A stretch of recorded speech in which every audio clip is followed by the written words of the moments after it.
Welcome to Mastering Local Marketing. My name is Matt Hansen, and I'm your host today.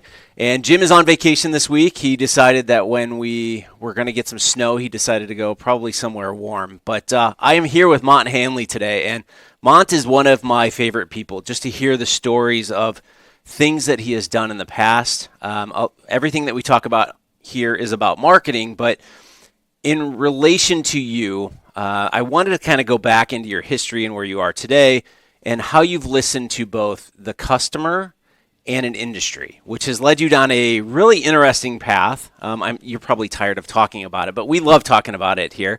And I just wanted to, introduce you, Mont. Give me a little bit of a story about your background. Sure. Grew up in Crown Point. Started working at my grandfather's Tasty Freeze at 12. Didn't really know what to do with the money I earned, so I bought a greenhouse.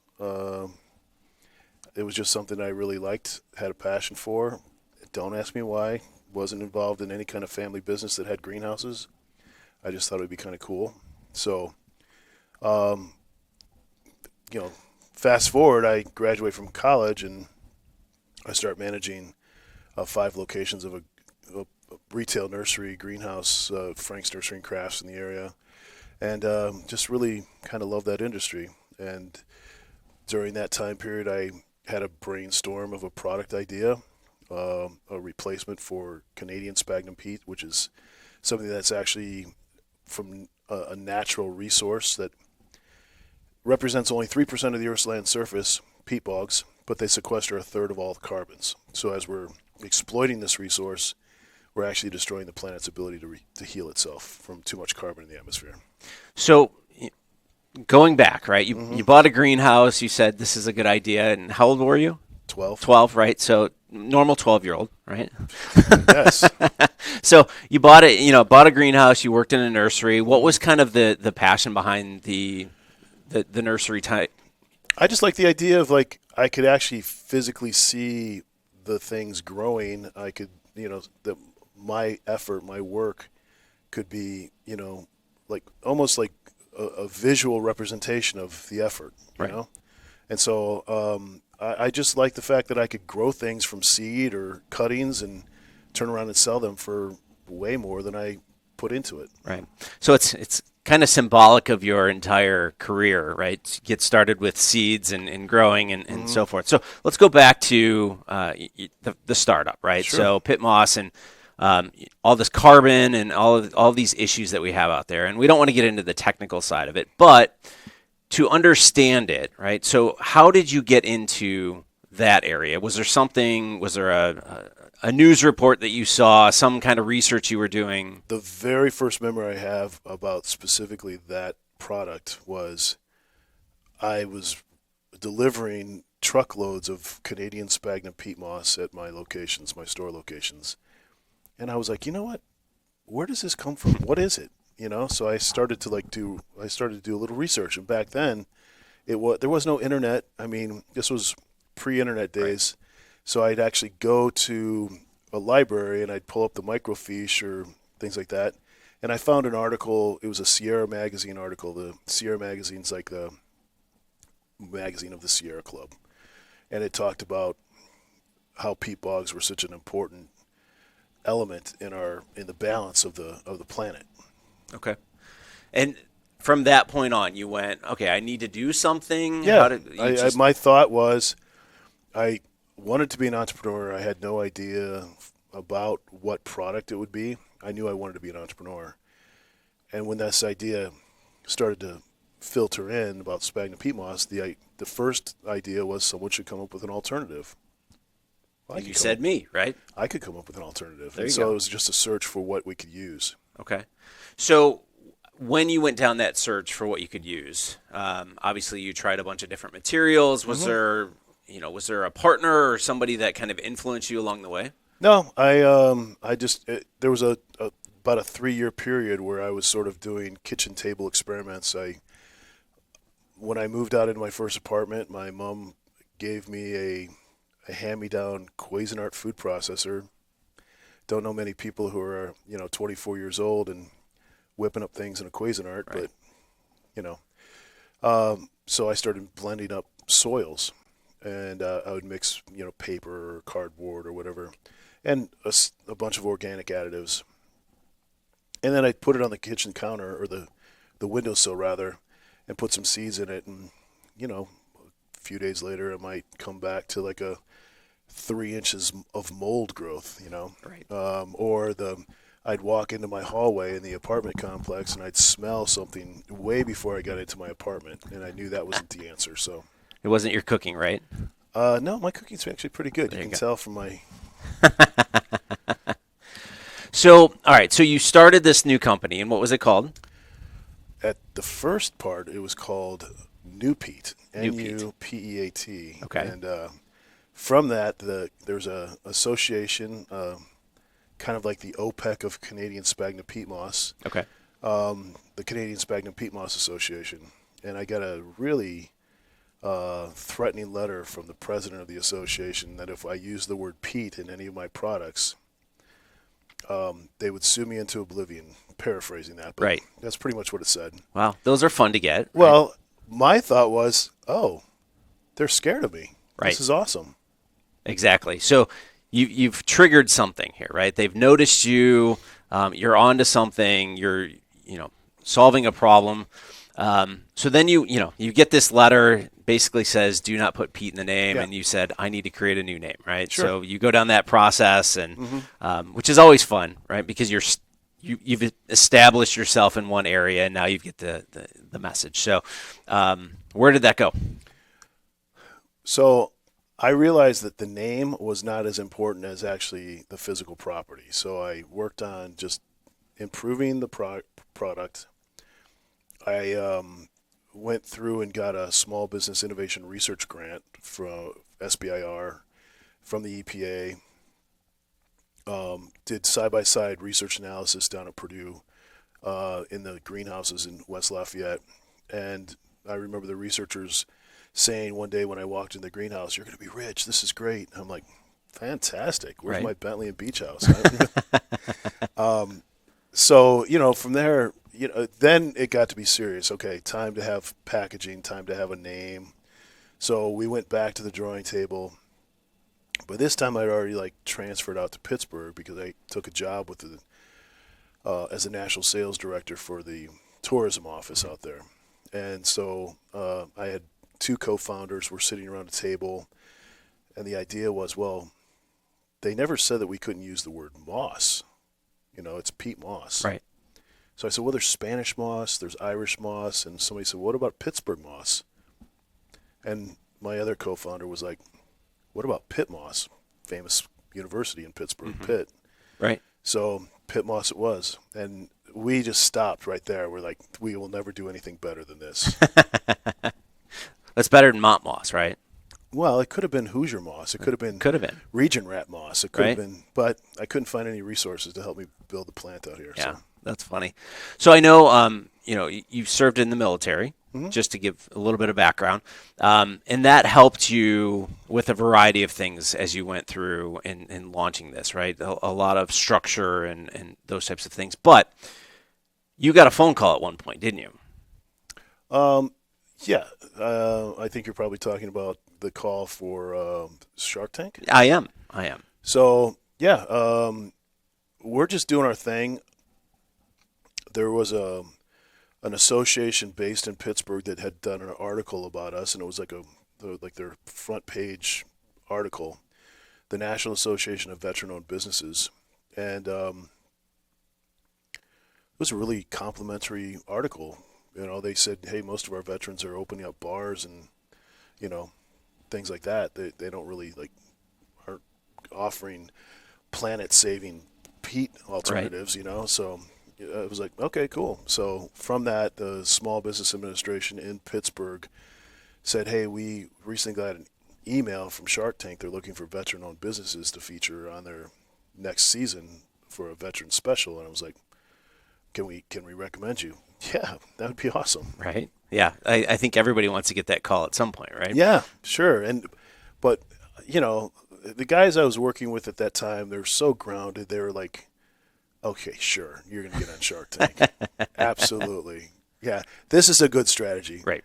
That a few years later, that hope is not a strategy. Right. It's like a big saying, and I Yeah. was like, yeah, that's right. You know, it's if your business is like, you know, if your business is not going to grow without being on Shark Tank, don't plan on it, Right. because it is not. They even told us during when we had our first meeting, getting out there, that, you know, statistically you have a better chance of getting into Harvard than getting on Shark Tank. Wow. I said, well, what about Purdue? I don't know. That's been changing lately. It's been harder and harder to get into. But okay, so you got the phone call from Shark Tank. I know we've had conversations through the years about how that experience was. Going up in front, and how what is on TV isn't necessarily what you see, right? I think there was like maybe an 8 to 10 minute segment on TV, and it was really a 2-hour shoot. Right. So you were standing there for 2 hours, literally going through the producers, directors, whatever, are basically giving you advice, and we want to talk about this and that, right? Yeah. Well, the way they structured it is you come out and you do that little canned pitch, which I still think mine is the corniest of all. I've seen some pretty corny ones on Well, but yeah, who has the line, okay, Sharks, who wants to be a dirty capitalist and invest in my soil company? That's really bad. there. Yeah. Well, they helped you out with some of that as well, right? So that whole first part was Yeah. like, I said I did not want to say that. They said you are going to say that.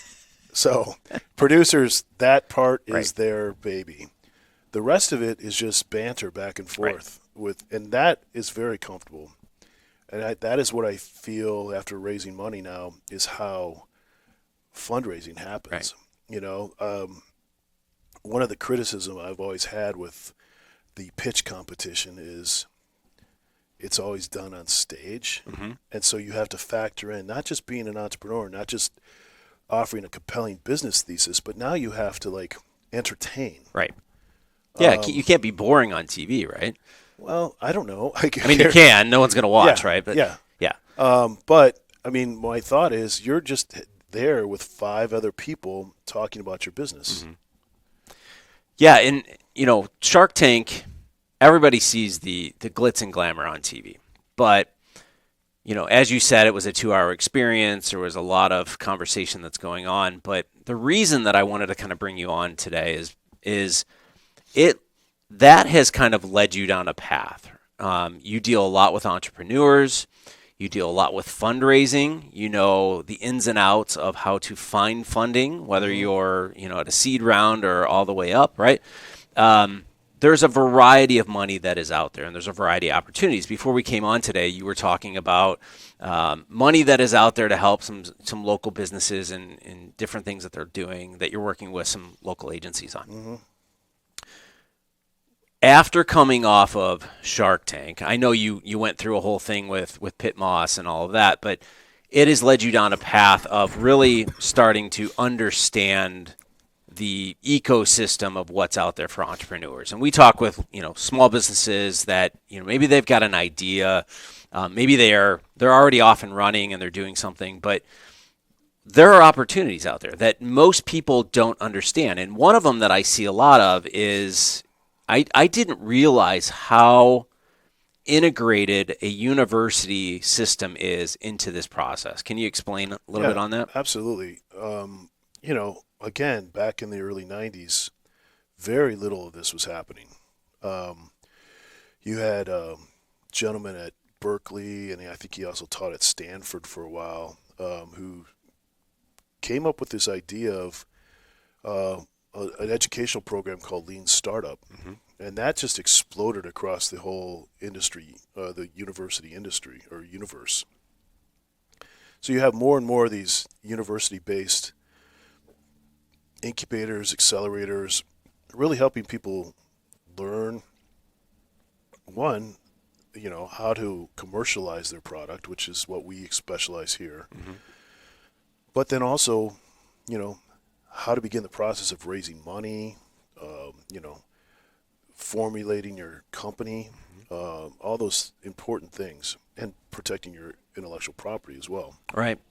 Yeah. Well, we've had conversations with AJ as well, one of our coworkers, and it's funny how you can get yourself in a lot of trouble based on the situation that you're in, right? So if you're an LLC and you start accepting money and what, things like along that. But really the big thing is there is a ton of help at a university level. And many times they're not trying to take any part of your business. They're literally there to help you go forward. I know some of the programs that you have are literally helping startups, and I know you and AJ run the Big Sell, which is a pitch competition here.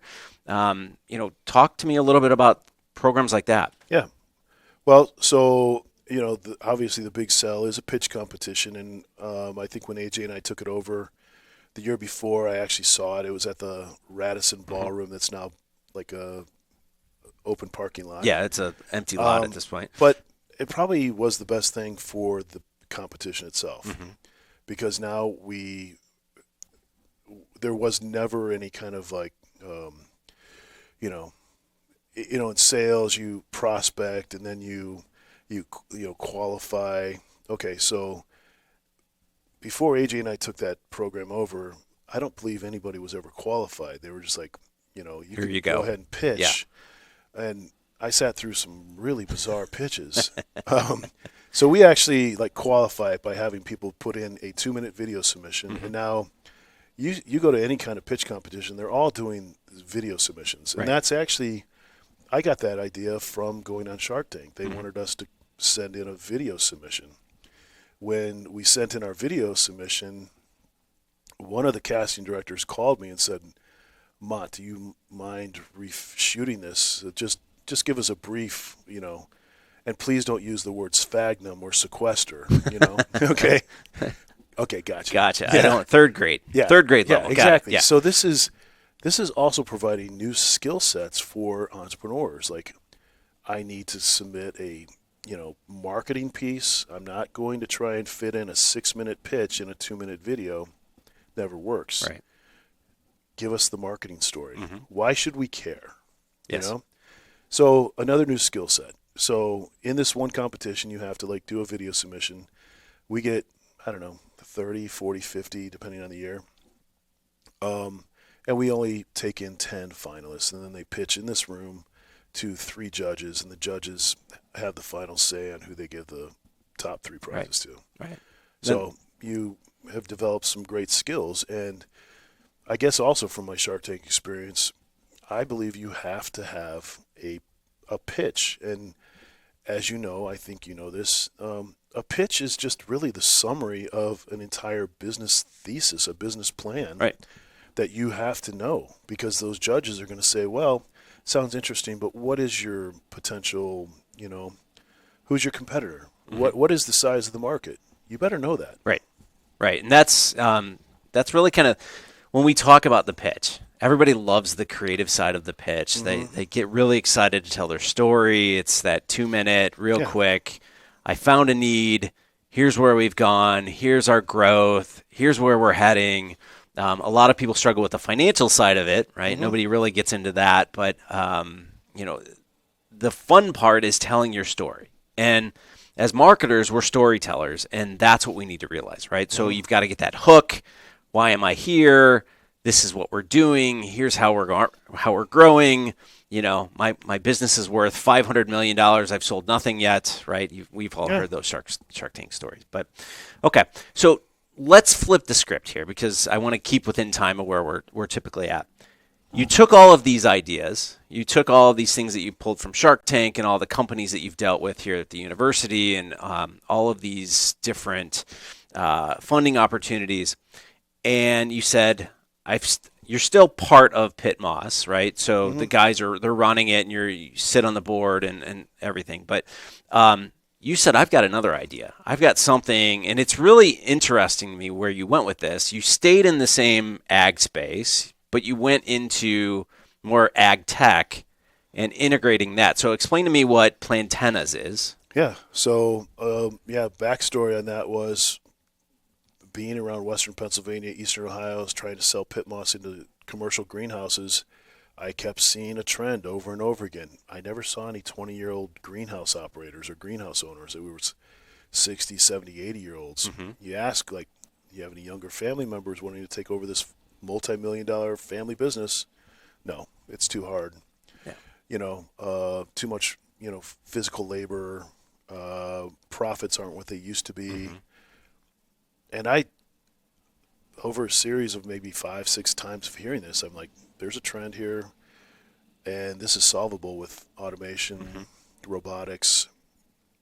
And that's coming from somebody who was really not, I have a history degree. So Yeah.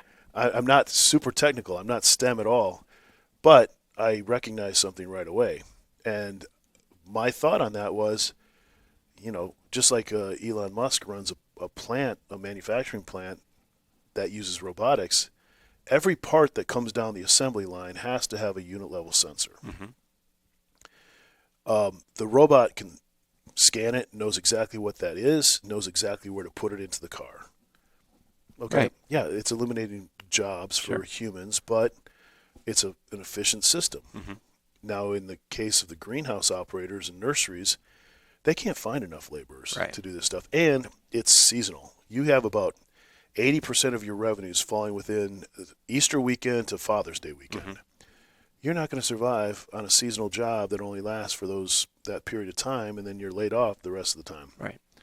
They have been utilizing, migrant labor. Mm-hmm. That seems to be problematic if that's going to be their business plan going forward. Right. So the only option is invest in some robotics, Mm-hmm. invest in some things that can do predictive human labor. My thought was we need a unit level sensor. Where would that most likely be installed? Where should it come in? I thought a propagation pot that if it was equipped with a sensor at the very beginning when you incorporate the seed or the cutting into the soil at the very beginning stages of the production of new plants, that would be the ideal place.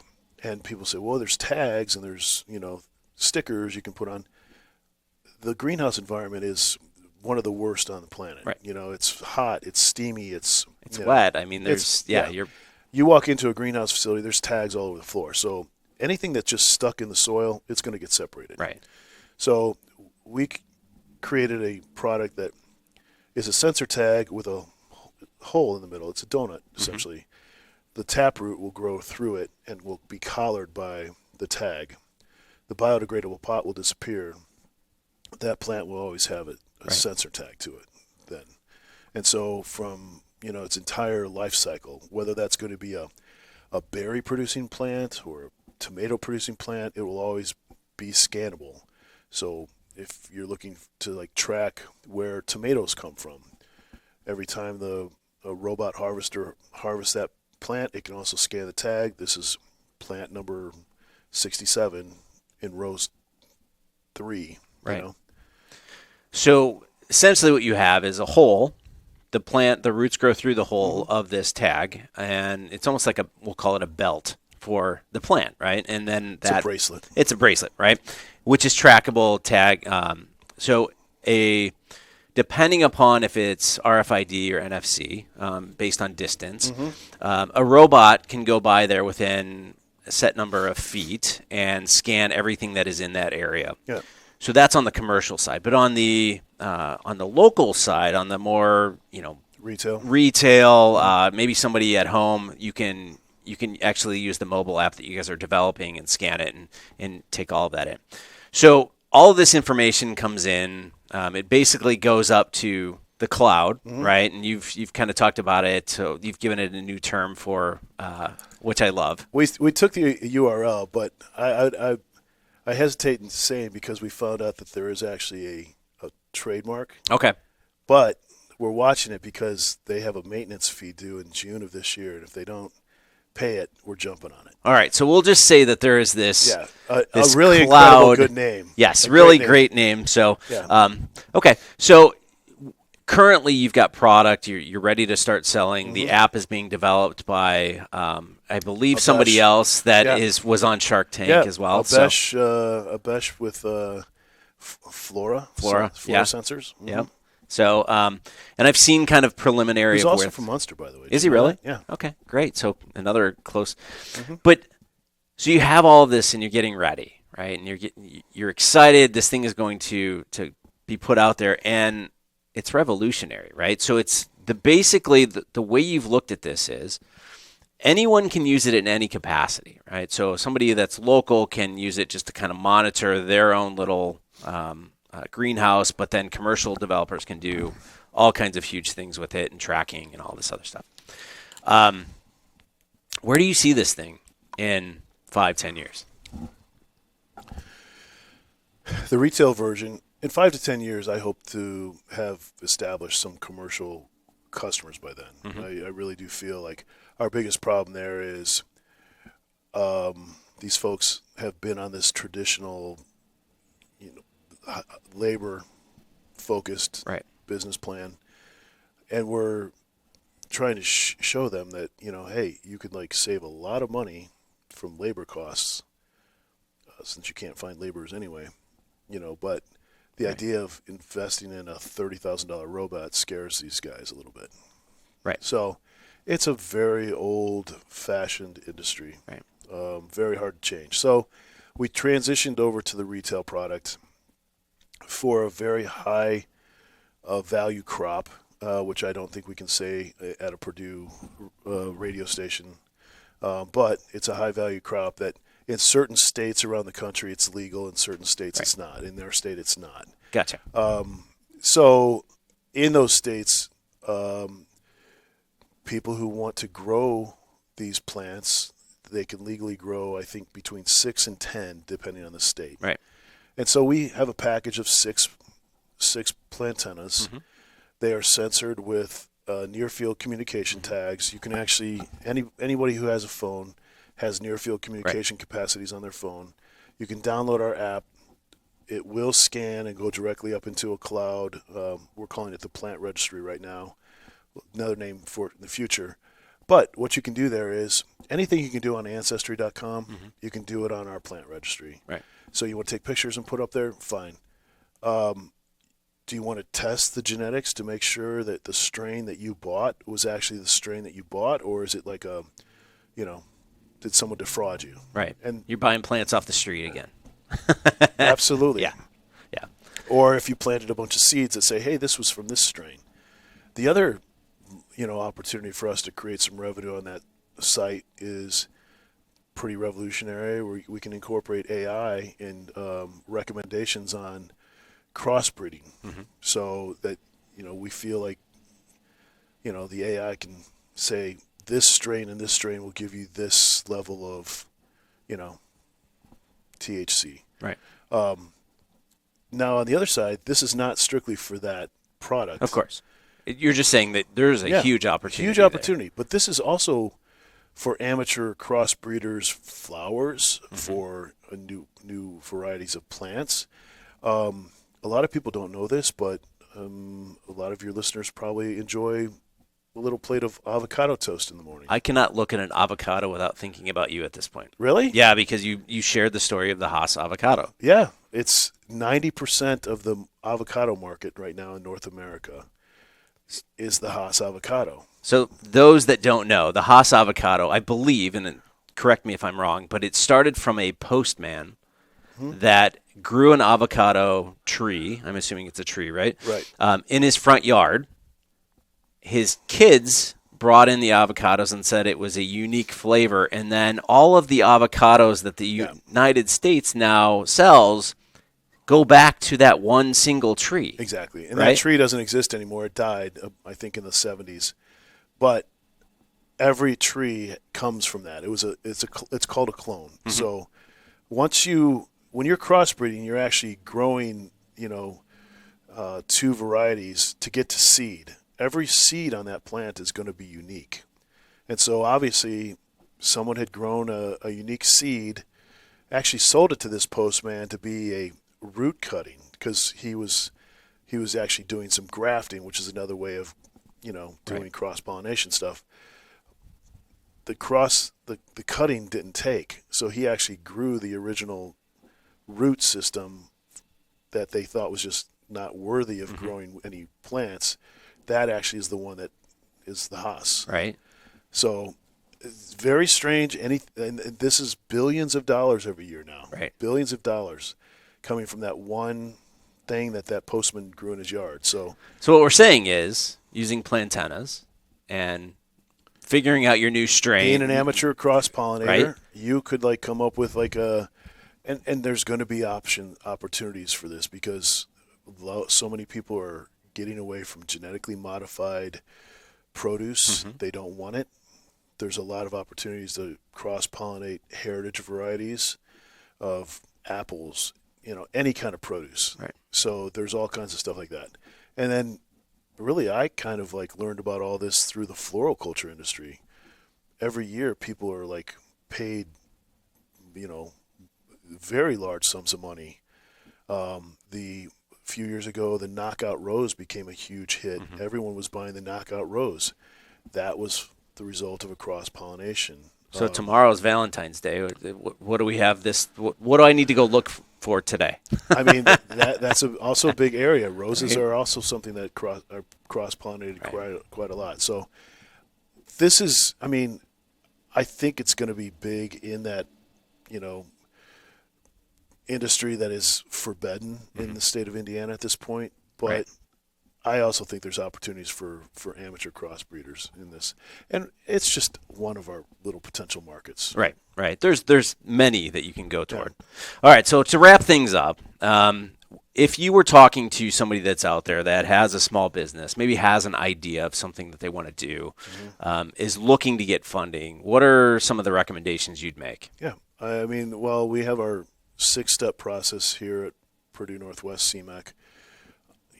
One, talk to somebody, see if it's a viable concept. It doesn't matter what I think. It doesn't matter what you think. It doesn't matter what the inventor thinks. It matters what the customers think. So in our 6 steps, the first step is concept viability. Second step is, are you viable as an entrepreneur? Can you get up and give a pitch? So we always encourage people to go see the folks at 1 Million Cups and give a pitch at 1 Million Cups. If you're not really willing to do that, I'm not sure you're going to be successful. And our limited resources here, we're not going to spend them on you if you're not willing to do that. So step 3, intellectual properties. It's something that's patentable. Which universities can help you with, right? Yeah, absolutely. And we at this university, our students actually they can keep their intellectual property if they come up with something. So far, Dr. Latif in the Office of Commercialization Research is actually helping fund provisional patent filings for students at this point. So that's amazing. Yeah. Step. I think we're at 4. Step 4. No, that's fine. Customer viability. Yep. That's where we actually ask you to go out and go speak to customers, and not just like, hey, look at my new product, isn't this cool? But actually go out there and actually gather data about product market fit. It's based on the National Science Foundation's Innovation Core program, where you have to go and speak to 100 potential customers. Now, they'll also give you a $50,000 grant. We're not going to do that. Right. You have to go talk to 30,000 on your own. Not 30,000, 30. Yeah. Just talk to 30 potential customers. Which is not that hard. No, it's not. And you're going to learn a lot about, because I learned so much about Plantennas.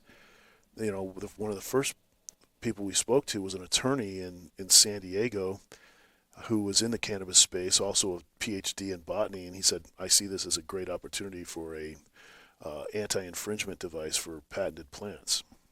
Didn't know that. Yeah. That sounds like a great application. See, another opportunity. Yeah, exactly. So we always do that. So step 4. After step 4, after we realize like this is a good product market fit, the university will offer what's called a SAFE agreement, simple agreement for future equity. We take 90% of the business. No, I'm kidding. It's like 1 or 2% of the business, but we're justifying like our work. And then I hire mechatronics students, electrical engineering technology students, and mechanical engineering technology students to do prototype development for our non-technical startup founders. Very cool. Yeah. So obviously, like I said, the university is kind of a space. If you have a university by you and you have an idea, go have some conversations. There's a variety of money that is sitting out there, whether it's the state, federal, things that you just don't know about. More money than good ideas. There really is. I've heard that recently. I'm working with AJ as well on. We have a thing called Venture Ready Financials, and if anyone's interested in kind of learning more about that, you can go to venturereadyfinancials.com. But that is the financial side of it, right? And there's so much opportunity, and we're just trying to get that out there. So I thought it would be great. Well, Matt, I also would just interject here. Yep. I know you're short on time, but the thing about like somebody going on Shark Tank or doing a pitch competition or going and talking to investors, these people will do this multiple times a year. Mm-hmm. Okay, this might be your first. Maybe if you're an Elon Musk, this might be your fifth or sixth. Right. They're going to have a great advantage over you because they understand, like the legal documents. They're going to understand the terminology, the vocabulary of startups. And so that's one of the things I really think that entrepreneurs should focus on. Learn what a valuation is. Learn, the financials. You need to know this stuff. Yeah. The acronyms that pop out as well, right? So, absolutely. Okay. So I think that's great about Verify and what you guys are doing. We've got this perfect match, right, between Mont and AJ. They do a fabulous job here. But anyways, Mont, I know you're a little bit under the weather today. I apologize, but thank you for being on today. I think our listeners. They get a better idea of kind of what that process is. I know we talk about Shark Tank all the time, and everyone kind of has that one defining moment in their life. I believe PittMoss was yours that led you down this path of where you are today, and you've got some really cool ideas that are always coming out of here and things that you're doing. So thank you again for being with us. Thanks for inviting me.